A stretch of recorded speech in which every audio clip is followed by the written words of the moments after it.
रानीघाट से खबर, जहां बीजेपी कार्यकर्ताओं ने तृणमूल प्रत्याशी के हाथ में झंडा लेकर नदिया में बीजेपी से तृणमूल में शामिल हुए। बीजेपी कार्यकर्ता निकाला था प्रचार के लिए और उसी दौरान नदिया जिले के रानाघाट उत्तर पूर्व विधानसभा क्षेत्र में तृणमूल कांग्रेस प्रत्याशी बरनाली दे चुनाव प्रचार पर तृणमूल नेत्री बरनाली दे की हाथ से झंडा लेकर तृणमूल में योगदान दिया।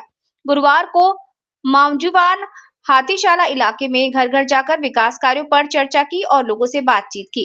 प्रत्याशी ने बताया कि लोग दोनों हाथ उठाकर आशीर्वाद दे रहे हैं। उन्होंने कहा, बस समय का इंतजार है, 100% जीत निश्चित है। इस दौरान बीजेपी कार्यकर्ताओं ने बरनाली दे के हाथ से झंडा लेकर तृणमूल कांग्रेस में शामिल हो गए। रिपोर्ट जिला नदिया, पश्चिम बंगाल से पृथ्वीराज मैत्र की रिपोर्ट।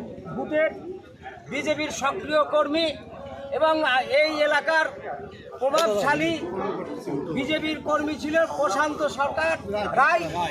আজকে মহামাটি মানুষের সরকার মমতা ব্যানার্জির কাজে আদর্শে বিশ্বাসী হয়ে আজকে আমাদের তৃণমূল কংগ্রেসে জয়েন করলো।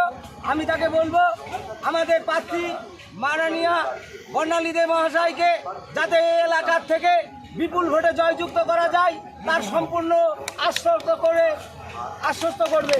আমি এই কথা বলে সবাইকে বলবো এই এলাকার শুভবুদ্ধি সম্পন্ন ব্যক্তি যারা আছে আমরা বলবো যে আমাদের দিদি যে কাজ আমরা এলাকায় যে পরিমাণে কাজ মানুষের লক্ষ্মীর ভান্ডার থেকে শুরু করে নানান প্রকল্প কন্যাশ্রী রূপশ্রীর থেকে শুরু করে এই যে পাড়ায় পাড়ায় যে 10 লক্ষ করে টাকা যে